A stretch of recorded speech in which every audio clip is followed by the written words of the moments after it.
Hello guys, आं मोनसे गोदान भिडिअ नोंथांमोनखौ गोदानै बरायनानै लाग्रोलायबाय। दायो आङो माने ओंख्रि संगासिनो दङ।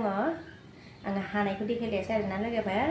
बान्दा कबि मटर आलु ओंख्रि आङो संगासिनो दं आरोना। आङो देखायनि र'। संगासिनो दं आङो।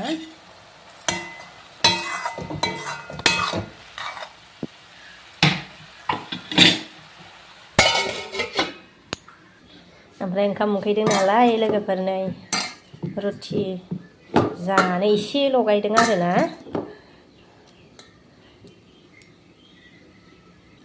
ओंखाम मोनगौ मोनिनि सिगां बेखौ नानानै जाग्रोनोसै। दै होनोसै आङो नै ओंख्रियाव।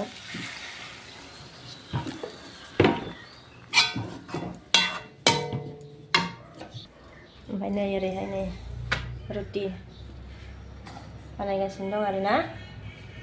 जानोसै बेखौ। रुटिया जाबाय नै बेनो लास्ट आरोना। ओमफ्राय नै ओरैहाय साहाबो जागासिनो दं आरो आंना। साहाबो लोंसै। दुंबाय आंनि साया लुबायबो नै।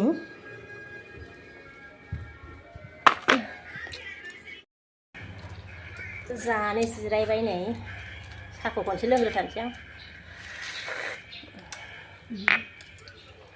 जाखां लोंखां रुटिखौ जानानै फिसालाफोरखौ लायनो थांसैलाय देलायनानै।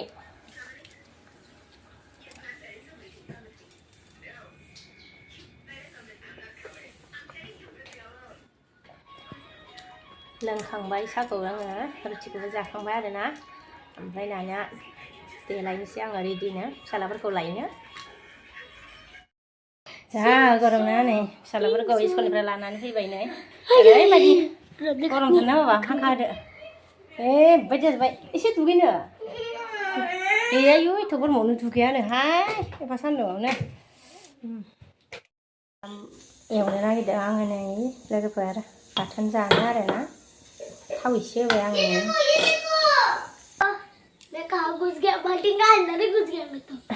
फिसालाया स्कुलनिफ्राय फैनानै दुगैगासिनो नै। थुखैजायाबो हारसिंनो दुगैनो दावराव। दुगैया होनलायदोंमोन माथो नोङो बाबा। गरम ना दुगैबाय आरोना। मामा दुगैदां ओंखाम जानोसै दे। उखैयाखै नामा नोंलाय उखैयाखै? दे मामा दे बाबा दे। ओंखाम जानोसै खर'आव लुनांला। मैया दाख्लैसो लोबदोंना खर'खौ लुनाङा गगा मोनो सामफ्रामबो लोबबा।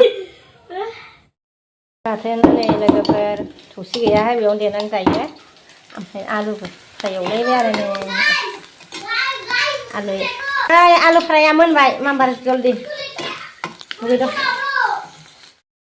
दिंखिया सायलायबाय दिंखिया भाजा एवजाबावनोसैलाय टमेट'जों आरामनो सायखांबाय आरोना। ओमफ्राय माखासे दोनबाय नै बुरजामोन नालाय। ओमफ्राय बेखौ गाबोन जानोसै आरोना। दिंखिया भाजा एवलायबाय नै। आलु एवखांनानै टमेट' होबा गोथाव मोनजायोना। ओंखायनो टमेट' होबाय नै।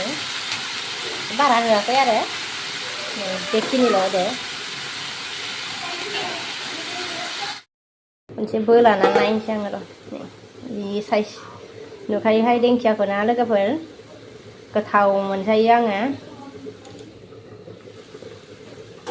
मामबार मोनबाथाय जों ओंखाम जानोसै बिराद उखैबाय।